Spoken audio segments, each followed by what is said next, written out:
Ever wonder why and how things become attractive to others? How videos go viral? How things out of the ordinary garner more attention?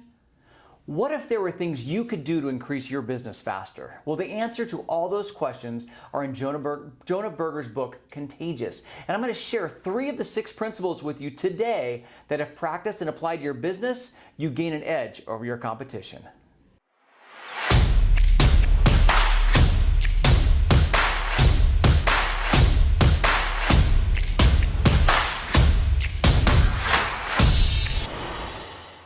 Number 1, social currency. Jonah uses a story about Barclay Prime's $100 cheesesteak, which today is actually $120. You heard me correctly. There's a $120 cheesesteak on the menu at Barclay in Philly. It is made with A5 Wagyu beef that runs about $75 per pound, foie gras mousse, and truffle butter, as well as actual truffles. And it even has some fancy cheese that I can't even pronounce the name of. Top that off with half a bottle of champagne, which makes your meal complete. Not only is their cheesesteak known to be the priciest, it's known to be the best and has been picked up on media outlets throughout the world. Barclay found a way to make their product memorable, and more importantly, they found a way to bring their product to remarkability. What makes you, given you are the product, remarkable? What do you do that others don't do, or what do you do that others do, yet you do it better?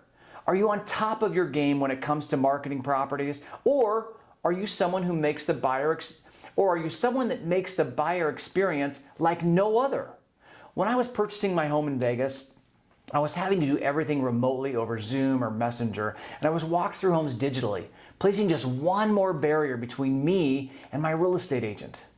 To circumvent this, the communication between me and the real estate professional could not have been any better. Follow-up was immediate. Questions were answered, and while emotions were traveling up and down, this professional knew exactly what to do and what to say. Needless to say, it was the best experience I had ever encountered in real estate. In my mind and my family's minds, it was memorable and it was remarkable. Number 2, and you've probably heard this term before, are triggers. Triggers are used to invoke emotion. Music is a very effective conduit for triggers. On the 4th of July, if you hear Lee Greenwood sing God Bless the USA, many become teary-eyed, that's a hard thing to say, teary-eyed and filled with pride. There are others that have heard songs for many years that never meant anything until they heard one of them at a funeral for someone that they cared for. Now, there's a trigger associated with specific emotions that include the events on that day. In your business, it could be video shared across your social media platforms and websites.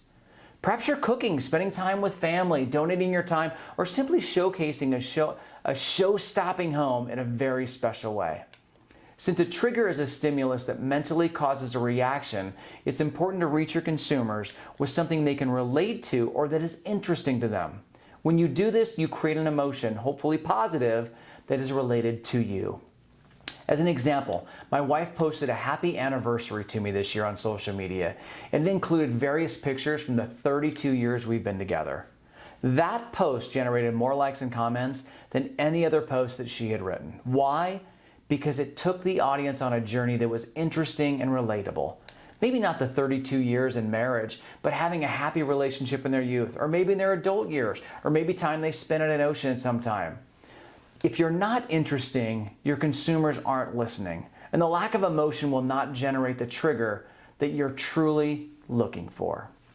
Number 3 is public. Your business is highly visible as people love to see beautiful homes.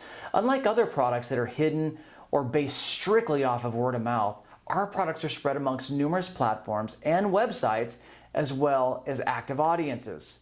We have the ability to allow the public to see when others are viewing it. We can take videos showing numerous cars in and around the block for an open house. We can walk through it while others are there, allowing us to control the narrative and show your product's attractiveness. In many ways, the product does advertise itself, and with our help and expertise in staging, showing, cleaning, painting, and the list goes on, we have the ability to place our products on a large stage in front of many people. Out of these 3, this is the easiest to put into play given the tools that are simply available at our fingertips. So here's your challenge. Look at everything in your business through a new lens. If you're marketing in hopes to increase your social currency, what are you doing that's remarkable and memorable?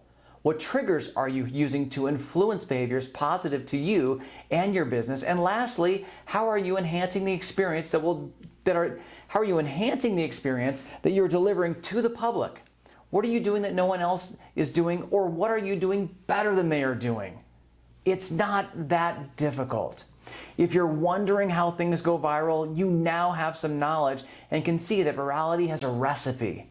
Is there some luck? Of course there is. Yet if we push deeper, it is back to the basics. Put in the time, effort, and energy to understand your product and the ideal consumers who need to see your product. As Roman philosopher Seneca said, luck is when opportunity meets preparation. Simply put, do the work so you're ready to meet the opportunities when they arise. Make it a great week. We'll see you soon.